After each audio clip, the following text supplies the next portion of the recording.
बच्चों, आप लोग 10th स्टैंडर्ड के विद्यार्थी हैं, शिक्षा ग्रहण कर रहे हैं। तो इसका मतलब कि आप अपनी जीवन यात्रा में तीसरे या चौथे स्टेप पर हैं।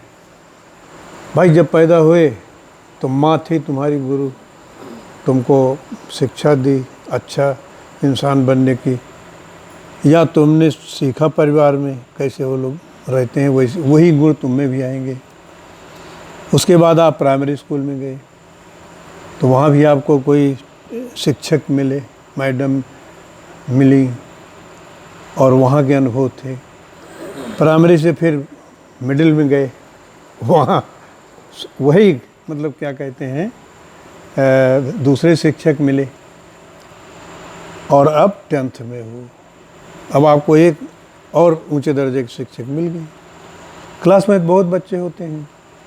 हमें एक टर्म मिला प्रतिभा, मतलब टैलेंट। हर बच्चे में अलग अलग टैलेंट होता है, प्रतिभा होती है।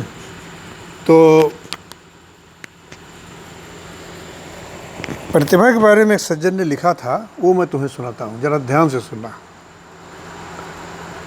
परिश्रम और प्रतिभा आपको अकेला बना देती है।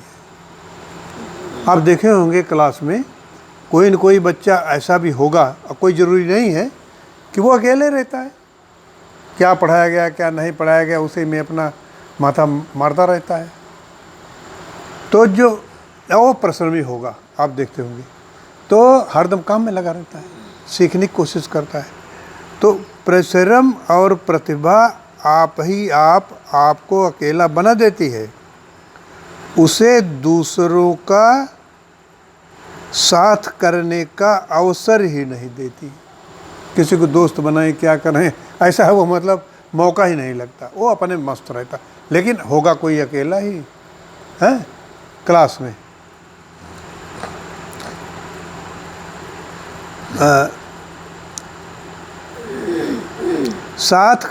दूसरों का साथ करने का अवसर ही नहीं देती। परिश्रम, मेहनत आदमी को भीड़ बनने और प्रतिभा भीड़ में खो जाने की इजाज़त नहीं देती। वो बच्चा जो है ना, वो भीड़ में खो नहीं जाएगा सब में, वो अपना अकेले ही टाइप का है, ऐसा लगता है। तो आज हम बच्चे जो पढ़ रहे थे तो हमें एक लेख मिला, सत्येंद्र नाथ बोस, जिज्ञासा और संकल्प से बनी एक वैज्ञानिक यात्रा। ये जो इनके बारे में लिखा गया है, आप लोग चूँकि पढ़ते हो, सुनते होगे टीचरों से या और डिस्कशन में कि अभी तक के सबसे बड़े वैज्ञानिक आइंस्टीन माने गए हैं, जो भौतिक शास्त्री थे, और जो ये क्या कहते हैं कि एनर्जी कॉन्सेप्ट डेवलप हुआ और आज समाज विज्ञान में इतना आगे बढ़ गया, उनका बड़ा भारी योगदान है। ये उन्हीं के समकक्षी थे। और इनका देखो, जैसे आप लोग हो या हम लोग हैं, कैसे साधारण परिवार में पैदा हुए। सत्येंद्र नाथ बोस का जन्म 1 जनवरी 1894 को कलकत्ता में हुआ था। वे एक साधारण परिवार से थे। उनके पिता एक लेखाकार थे, लेकिन गणित में गहरी रुचि रखते थे, और उन्होंने बचपन में ही बोस के भीतर अंकों के प्रति जागरूकता करा दी। सत्येंद्र नाथ बोस जन्म से ही विलक्षण नहीं थे। वह अपनी मेहनत, अनुशासन, जिज्ञासा और सत्य की खोज की भावना से एक महान वैज्ञानिक हुए। तो वो भी मतलब ऐसी चीज़ खोजे जो कि कोई पूछ नहीं रहा था, तो उन्होंने उस चीज़ को आइंस्टाइन के पास भेजा। आइंस्टीन ने उसको आगे बढ़ाया, फिर दोनों मिल करके इनके दोनों के नाम से कोई थ्योरी बनी। ये बहुत बड़े वैज्ञानिक हुए। इसमें ये लिखा है लेख में कि इनको रिकग्निशन में मतलब नोबेल लॉरेट बनाते हैं कि भाई ये इनको नोबेल प्राइज़ मिली, तो उससे ये इनको तो नहीं मिली, लेकिन इनका योगदान किसी से कम नहीं रहा। तात्पर्य ये है कि एक तो हमने बताया कि कोई प्रतिभा वाला बच्चा अपना अकेला ही रहता है, भीड़ में खोता नहीं है। दूसरा, इसी में से कोई क्या कहते हैं कि ऐसे निकल जाएगा, ऐसे बोझ की तरीके से। तो ये निर्भर करता है कि आप कितने परिश्रमी हो और जो प्रेजेंट टास्क आपके सामने है शिक्षा अर्जित करना, उसके प्रति कितने जागरूक हो। और उसके लिए हम लोग अपने अनुभव से और जो लोगों के अनुभव के अनुसार बता रहे थे, आपको अभी से स्वाध्याय की आदत डालनी चाहिए। और जैसे देखो, हमको तो कोई मतलब ही नहीं, लेकिन हम भी एक इतनी छोटी डायरी हमेशा जेब में रखते हैं। हमको एक बहुत बड़े वैज्ञानिक ने बताया था, और वो भी किसी वैज्ञानिक की सलाह थी कि आपको हमेशा अपने जेब में एक पेन और एक कागज़ रखना चाहिए, क्योंकि विचार जो आते हैं ना, उसमें कभी कभी बड़े प्रोडक्टिव विचार आ जाते हैं जो कि बाद में घर पहुंचते पहुंचते भूल जाएंगे। तो उसको तुरंत लिख लो। ये तो बाद में क्या पता वही विचार आप आगे चल कर के आपके चिंतन का विषय बन जाए। तो दूसरी बात, जब हम पढ़ते हैं कोई चीज़ इस स्टेज, तो बहुत इंटरेस्टिंग होगा, आई टेल यू, कि आप उसको नोट कर लीजिए 2-4 लाइन, ठीक है। जैसे हमने इसमें प्रतिभा हमें अच्छा लगा तो हमने नोट कर लिया, कभी बच्चों को बताएंगे तो तुम्हें भी कुछ न कुछ मिलेगा। उसके बाद भूल जाओ और अपना जो शिक्षा ले रहे हो उसको लेते रहो। फिर मान लो 2-3 महीने के बाद कोई चीज़ लगा कि मैडम ने बताया था या वहाँ हमने सुना था या सत्संग में बताया गया था, वो भी जाकर उसी तारीख में लिख लो।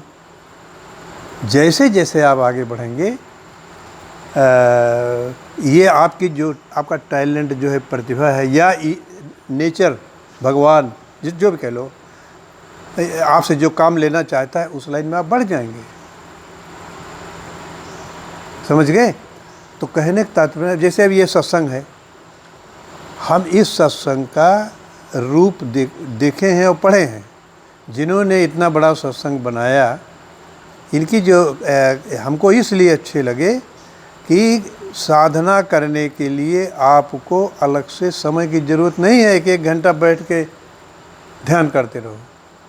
यही जो हम जीवन यात्रा कर रहे हैं, इसी को साधना में बदल सकते हैं।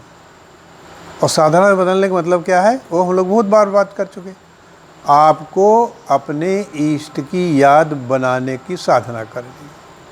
हनुमान जी को मानते हो हनुमान जी, शंकर शंकर, विष्णु विष्णु, जिसको मानते हो।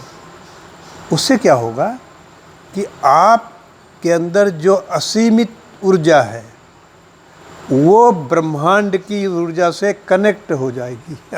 समझ गए? और उसका लाभ आपको ज़िंदगी में मिलता रहेगा। तो आपको सुख और दुख ऊपर उठ जाओगे, लगेगा ही नहीं क्या सुख है क्या दुख है। ये बड़ा विचित्र सब्जेक्ट है। आप सत्संग की बात ले लो, जैसे आज आप 2 लोग आए हो, ठीक है। ईश्वर की बहुत बड़ी कृपा है। हमारे मार्गदर्शक जब सत्संग की शुरुआत कर रहे थे तो उनके जीवन में ऐसा था कि कोई नहीं आया, कोई नहीं आया। वो अकेले बैठे, जो सत्संग में करते थे, ध्यान किया, रामायण पढ़ा, ये पढ़ा वो पढ़ा, उसके बाद प्रार्थना से ख़त्म किया और प्रसाद लगाया और प्रसाद को प्राप्त किया और फिर उसकी पुड़िया बना ली और अपने मोहल्ले में जिनको जिनको रुचि थी इस सब्जेक्ट में उनके यहाँ दे देते थे। ये करते थे और आज ये बहुत बड़ा सत्संग बन गया है। इसमें तमाम और धाराएं निकल रही हैं। तात्पर्य ये है, ये एक्टिविटी हफ्ते में 1 दिन 1 घंटे की आपके जीवन के आध्यात्मिक पक्ष को जागृत करेगी। इससे आपके वर्तमान मतलब प्रयास में, ज्ञानार्जन में मदद मिलेगी। ठीक है बेटा? तो जो बात आपको सत्संग में अच्छी लगे, एक अपनी डायरी बनाओ। डायरी मीन्स कॉपी बनाओ, उस तारीख में अगर लगे तो ठीक है, नहीं लगे तो फॉरगेट। जो आपको अच्छा लगे उसको नोट करो। और दूसरा, कोई न कोई पुस्तक पढ़ने की आदत डालो। हम इसमें 1-2 पेज रोज़ पढ़ते हैं, इसलिए तो मिला प्रतिभा आपको बताने के लिए। या बोस जी का रेफरेंस आ गया, प्रेरक हैं ये सब। और आपको क्या बनना है, आप क्या करेंगे, आपका जीवन कैसे चलेगा, ये तो भाई धीरे धीरे समझोगे कि तुम कुछ नहीं कर सकते। जो होना होता वही होता है, जो चाहने से कुछ नहीं होता। इसलिए परमात्मा अपने इष्ट की याद करने की बात करते हैं ना, उसे आपको गाइडेंस मिलेगी। और उस स्थिति में पहुंच जाओगे जैसे छोटा सा 6 महीने का बच्चा माँ की गोद में होता है, वैसे तुम प्रकृति की गोद में रहोगे, अनुभव करोगे। है बहुत कठिन काम, लाखों को यह कहता अनुभव कर पाता है, लेकिन ये आपको वहाँ पहुँचा सकता है। ठीक है बच्चों, बहुत भाग्यशाली हो कि आज तुम लोग हैं बरसात में ये वो करके यहाँ पर पहुँच गए हो। और जीवन में इस चीज़ को प्रथम स्थान देना है। अगर किसी वजह से परमात्मा को प्रथम स्थान आपने नहीं दे पाया तो जानो कोई स्थान नहीं दिया। जैसे शुरुआत में माँ को प्रथम स्थान होता है, वही आपको लेके सोती है, वही आपको नहलाती है, वही आपको दूध पिलाती है नहीं? तो ये तो मुँह को कहाँ ढूंढ रहे बंदे, मैं तो तेरे पास में, तो भगवान तो अंदर में बैठे हैं हम लोगों पे। लेकिन एक कहना तो आसान है, जिसने कहा वो कोई मतलब रियलाइज़ किया हो तभी तो कहा था। तो ये हम बार बार इसलिए रिपीट करते हैं जिससे आपको याद रहे। ठीक है, तो खुश रहो, खूब पढ़ो और समाज के लिए उपयोगी बनने का प्रयास करो।